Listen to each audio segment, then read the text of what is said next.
সবাইকে স্বাগত জানিয়ে শুরু করছি আমাদের প্রতি কার্যদিবসের নিয়মিত আয়োজন ব্যবসাপাতি সারাদিন। এই মুহূর্তে আপনাদের সাথে আছি আমি মৌসুমী আক্তার। আর শুরুতে জানিয়ে দেব ঢাকার পুঁজিবাজারের সূচক ও লেনদেনের খবর। আজ সপ্তাহের দ্বিতীয় কার্যদিবস, 2 ঘন্টা লেনদেনে ডিএসসির প্রধান সূচক ডিএসএক্স ইন্ডেক্সটি 18.05 পয়েন্ট বেড়ে অবস্থান করছে 5,925 পয়েন্টে। এছাড়া অন্য যে দুটো সূচক রয়েছে তার মধ্যে ডিএস30 সূচকটি এখন পর্যন্ত 0.09 পয়েন্ট কমে অবস্থান করছে 2129 পয়েন্টে।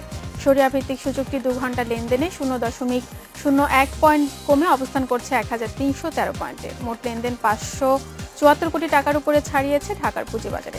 হাতবদল হওয়া কোম্পানিগুলোর মধ্যে দর বৃদ্ধি তালিকায় উঠে এসেছে। এখন পর্যন্ত 116টি কোম্পানি দর হারিয়েছে 107টি।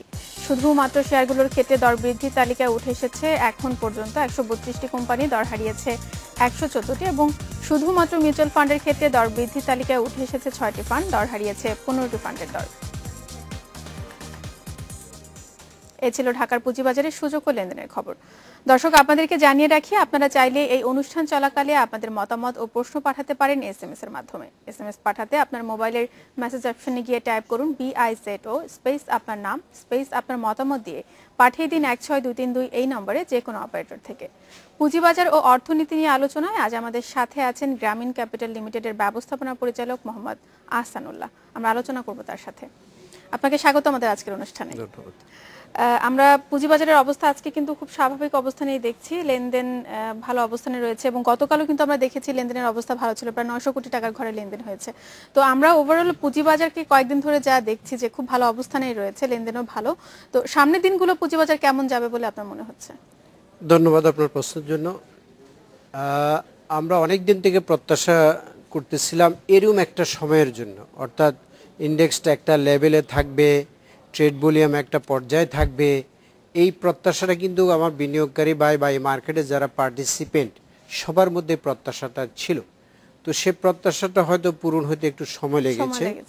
আমরা যদি একটু অতীতের দিকে তাকিয়ে দেখি, যেমন আমাদের জানুয়ারি মাসে কিন্তু আপনারা যদি একটু লক্ষ্য করেন, আমাদের ট্রেড ভলিউম প্রায় 2400 কোটি ট্রেড ভলিউম ছাড়িয়েছিল। এরপরে আস্তে আস্তে গ্রাজুয়ালি ফল করতে করতে মার্চ এপ্রিল মেতে মানে মার্কেটটা অনেকটা ফল করলো। ইভেন জুন এবং জুলাইয়ের ফার্স্ট উইক পর্যন্ত মার্কেটটা খুব একটা ভালো শেপে ছিল না।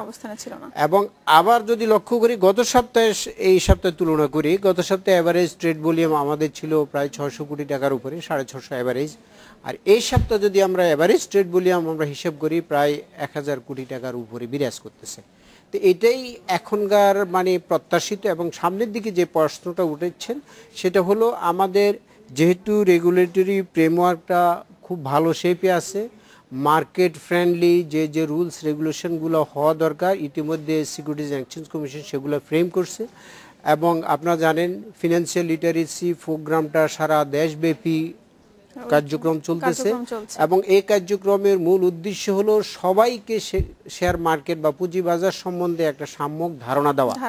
এই ধারণার প্রেক্ষিতে সুবিধাটা যেটা হবে, তারা মার্কেট সম্বন্ধে সচেতন হবে, দেখে শুনে বিনিয়োগ করবে এবং যাতে তারা কোনো রকম গুজবে প্রতারিত না হয়ে সঠিক সিদ্ধান্তটা নিতে পারে, সেই পদক্ষেপের মানে যাতে সেই সিদ্ধান্ত নিতে পারে, সেই জন্যই এই উদ্যোগটা। এবং আমি আশা করতেছি সামনের দিকে মার্কেট আরো ভালো যাবে, ভালো অবস্থানে যাবে। এবং আমরা আরেকটা বিষয় কিন্তু লক্ষ্য করছি বিনিয়োগকারীদের মধ্যে, যদি বাজারটা খুব ভালো অবস্থানে যায় সেক্ষেত্রে কিন্তু মুনাফা তুলে নেওয়ার একটা প্রবণতা আমরা লক্ষ্য করছি বিনিয়োগকারীদের মধ্যে। তো এই বিষয়টা আমি জানবো, তবে ছোট্ট একটা বিরতির পরে। 30 সেকেন্ডের একটি বিরতি নিচ্ছি, আমাদের সাথেই থাকুন। বিরতির পর আবারও আমন্ত্রণ ব্যবসাপাতি সারাদিনে ফিরছি আলোচনায়। বিরতিতে যাবার আগে আমি বলছিলাম যে একটা কিছুদিন যাবত এটা আমরা খেয়াল করছি যে এই একটা প্রবণতা খুব দেখা যাচ্ছে বিনিয়োগকারীদের মধ্যে, যদি বাজারটা ভালো অবস্থানে যায় সেক্ষেত্রে বাজার বৃদ্ধির সাথে সাথে তারা বিনিয়োগকারীরা যেটা করছে যে মুনাফা তুলে নিয়ে আসছে। এই প্রবণতাটার ফলে কিন্তু আমরা দেখছি সূচকের ওপর একটা বড় প্রভাব ফেলছে। আপনার কাছে কি মনে হয় যে কেন বিনিয়োগকারীরা এই ধরনের কাজটা করছে? যেটা হলো আসলে সবারই প্রত্যাশা এন্ড অফ দ্য ডেতে মুনাফা নেওয়া। এটা প্রাতিষ্ঠানিক বিনিয়োগকারী বলেন আর ব্যক্তি বিশেষ বলেন, সবার কিন্তু এটা প্রত্যাশা। হ্যাঁ, এখন প্রাতিষ্ঠানিক বিনিয়োগকারীরা যেটা করে, তারা হয়তো তাদের টোটাল ইনভেস্টমেন্টের একটা অংশ লং টার্ম বা মিডিয়াম টার্মে তারা রেখে দিচ্ছে। আর যারা ইন্ডিভিজুয়ালের মধ্যে একটা গ্রুপ আছে যারা মোটামুটি ভালো বিগ প্লেয়ার বা বিগ ইনভেস্টর যারা আমরা যাদেরকে বলে থাকি, তারাও তাদের একটা ইনভেস্টমেন্টের একটা অংশ কিন্তু লং টার্ম বেসিসে বা মিডিয়াম টার্মে রেখে দেয়।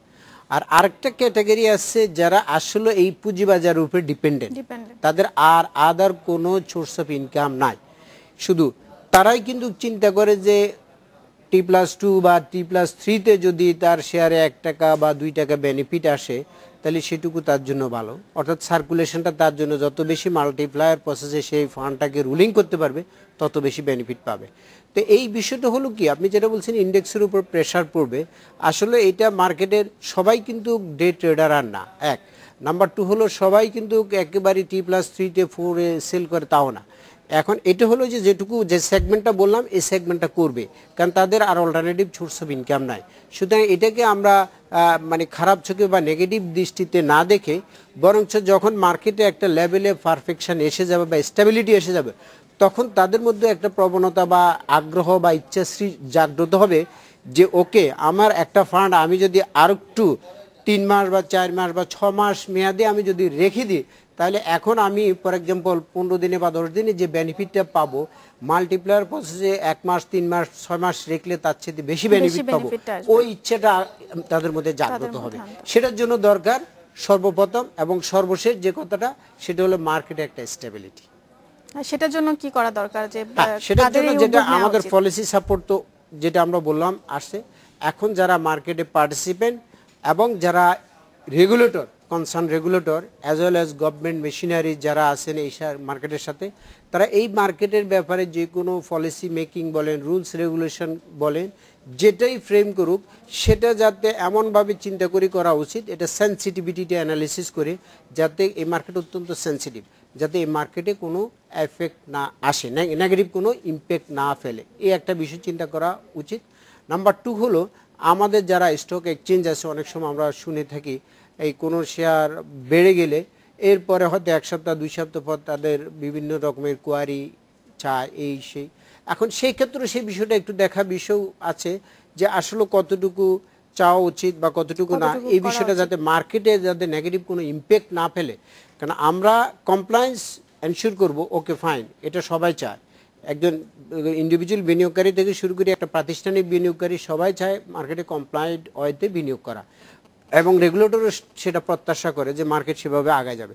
পাশাপাশি যারা এই তথ্যগুলা হয়তো যে ইনফরমেশনগুলো শেয়ার করতে চাইছেন বা নিতে চাইছেন তারাও পাশাপাশি এই জিনিসগুলো যদি চিন্তা করে আমি কোন সময় কোন তথ্যটা ছেলে মার্কেট মানে ডিমান্ড করলে মার্কেটের জন্য নেতিবাচক যাতে প্রভাব না পড়ে এই বিষয়টা যদি একটু সচেতন হয় বা সজাগ থাকে তাহলে মার্কেট কিন্তু স্টেবিলিটির দিকে আগে ভালো অবস্থানে যাবে। কিন্তু আমরা একটা বিষয় জানি যে 2010 সালে ক্ষতিগ্রস্ত বিনিয়োগকারীদের জন্য কিন্তু 900 কোটি টাকার একটা তহবিল গঠন করেছিল সরকারের পক্ষ থেকে, এবং সেটার জন্য 9% হারে সুদ নেওয়া হয়। তো এই যে বাজারের যে এখনো অবস্থা, বাজারের তুলনায় কিন্তু সুদের হারটা অনেক বেশি, এটা কিন্তু সবাই বলছে, এবং দেখা গেছে যে এর কারণে কিন্তু ঋণ নেওয়ার একটা আগ্রহ যেটা হারিয়ে ফেলছেন বিনিয়োগকারীরা। তো আমরা কিছুদিন আগে একটা প্রতিবেদনে দেখছিলাম যে আমাদের নিয়ন্ত্রক সংস্থা বিএসইসি তিনি তারা বলছেন যে এই সুদের হারটা কমিয়ে 6% আনা যায় কিনা, এবং সেটা কিন্তু প্রস্তাবও করা হয়েছে এবং এটা নিয়ে কাজও চলছে অর্থ বিভাগে আমরা দেখেছি।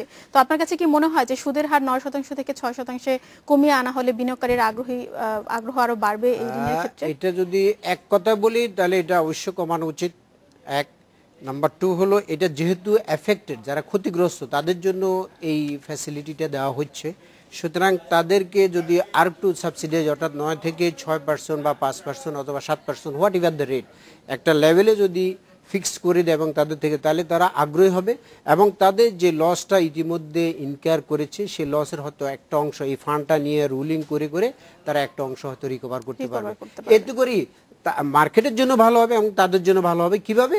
তাদের ফান্ডটা আবার পুনরায় এই মার্কেটে তারা মাল্টিপ্লায়ার প্রসেসে আবার সার্কুলেট করতে পারবে, এবং যত ট্রেড হবে আপনি জানেন আমাদের প্রত্যেকটা ট্রেডের সাথে একটা কিন্তু ওই কি বলবো কমিশনের ব্যাপার আছে, যারা সাবসিডিয়ারি মানে এটার সাথে পার্টিসিপেন্ট ব্রোকারেজ হাউস বলেন মার্চেন্ট ব্যাংক বলেন তাদের ইনকামের পরিমাণটাও বাড়বে, অ্যাজ ওয়েল এজ মানে গভর্নমেন্ট যখন তাদের ইনকাম বাড়বে, government in the form of corporate tax গভর্নমেন্টও বেনিফিটেড হবে।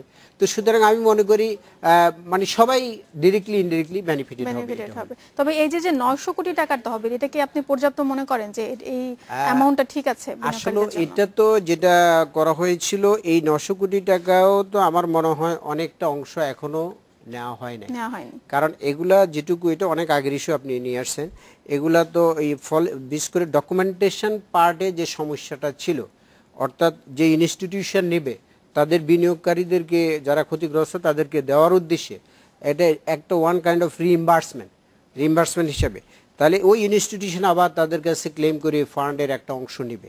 কিন্তু এটার ক্ষেত্রে আবার দেখা গেল, আমরা ইতিপূর্বে এটা নিয়ে অনেকবার আলোচনা হয়েছে যে এখানে ওই যে ফর এক্সাম্পল একটা ব্রোকারেজ হাউস হোক বা মার্চেন্ট ব্যাংক হোক, যারাই হোক, তারা দেখা গেল তাদের যারা স্পন্সর, তাদের স্পন্সরদেরকে আবার পার্সোনাল গ্যারান্টি দিতে হচ্ছে।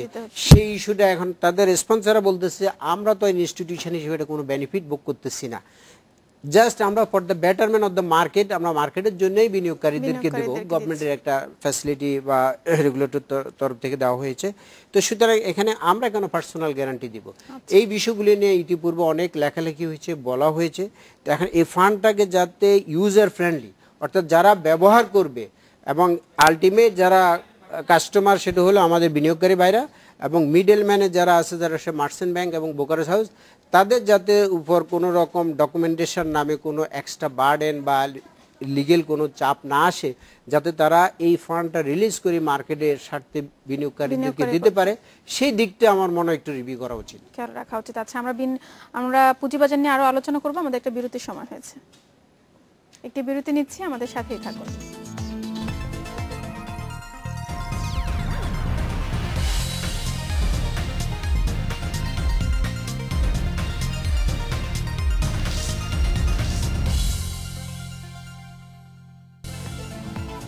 বিরতির পর আবারও আমন্ত্রণ ব্যবসাপাতি সারাদিনে। বিরতিতে যাবার আগে আমরা আলোচনা করছিলাম আমাদের আজকের অতিথি গ্রামীণ ক্যাপিটাল লিমিটেডের ব্যবস্থাপনা পরিচালক মোহাম্মদ আহসানুল্লাহর সাথে।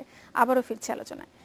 বিরতিতে যাবার আগে আমরা পুঁজিবাজার নিয়ে আলোচনা করছিলাম। আপনার কাছে জানতে চাইবো এবার যে আমরা দেখছিলাম একটা প্রতিবেদনে যে শেয়ার বাজারে 115 মার্চেন্ট ব্যাংক ও ব্রোকারেজ হাউসের দেওয়া মার্জিন ঋণের পরিমাণ প্রায় 16,600 কোটি টাকা।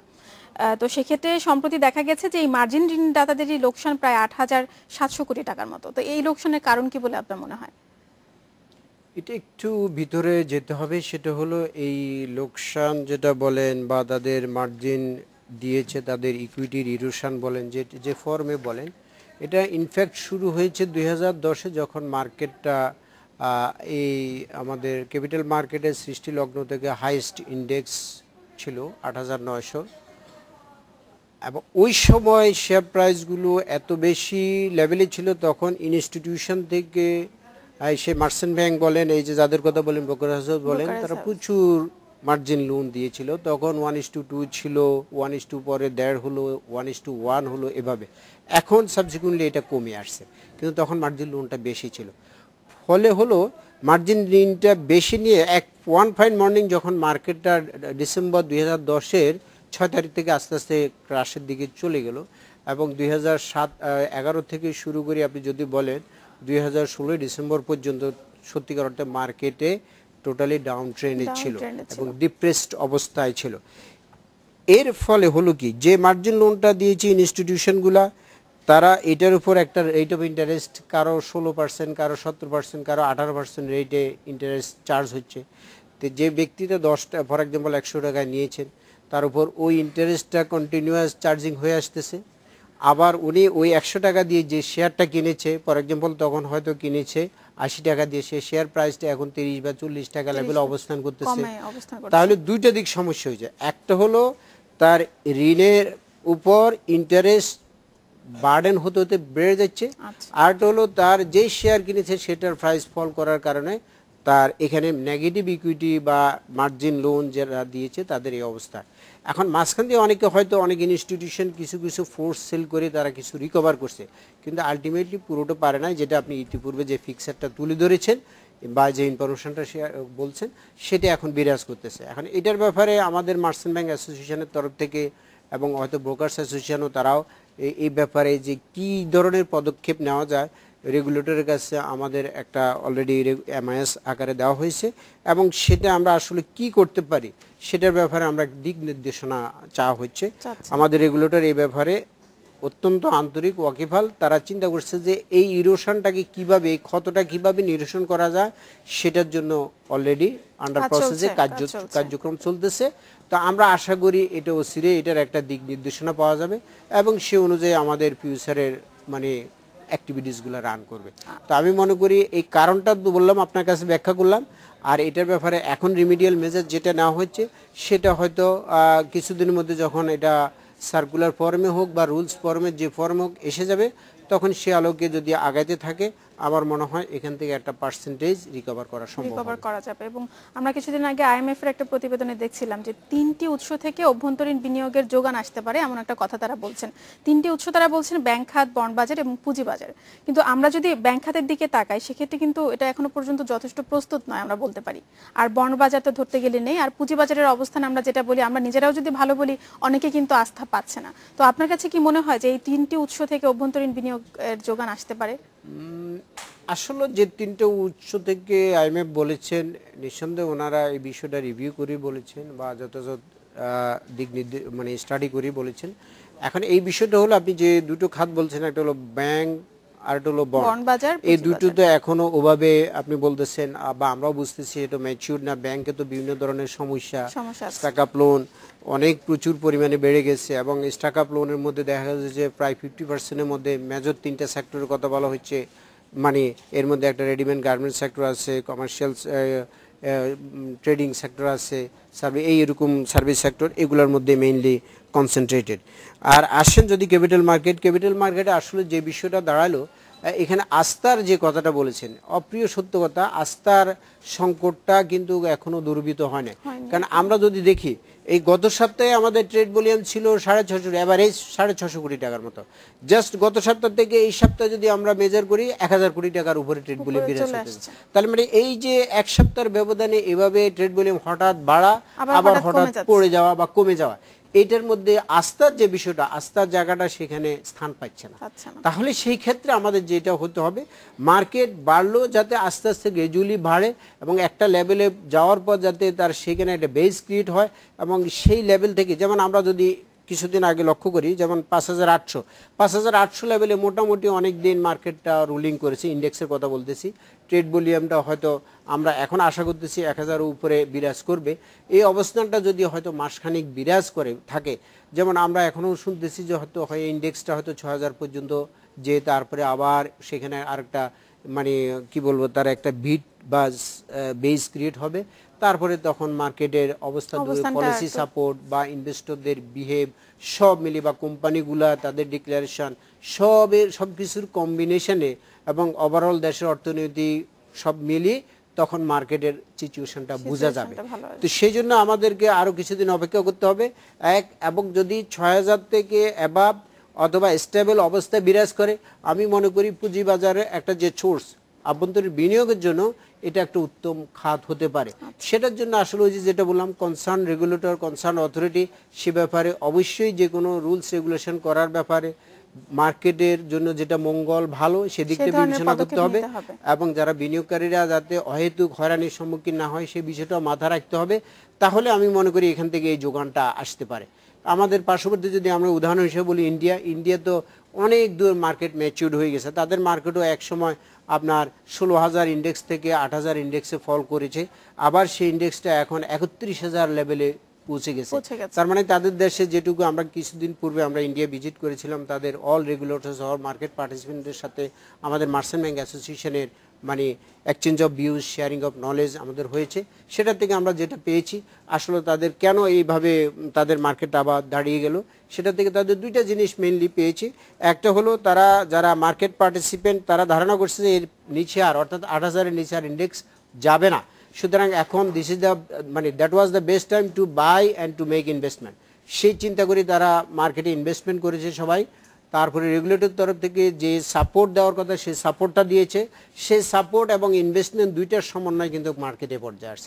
ঠিক আমরা মনে করি আমাদের ইচ্ছা করলে আমাদের দেশের রেগুলেটর বা আমাদের দেশের মার্কেট পার্টিসিপেন্ট যারা তারা এই বিষয়গুলো মাথায় রেখে যদি কাজ করে আমাদের দেশ থেকেও আমরা এই আমরা জিনিসটা অনুষ্ঠান পেতে একেবারে পারি। শেষ পর্যায়ে চলে এসেছি, আপনাকে অসংখ্য ধন্যবাদ সময় দেওয়ার জন্য। ধন্যবাদ আপনাকে এবং দর্শকদেরকেও।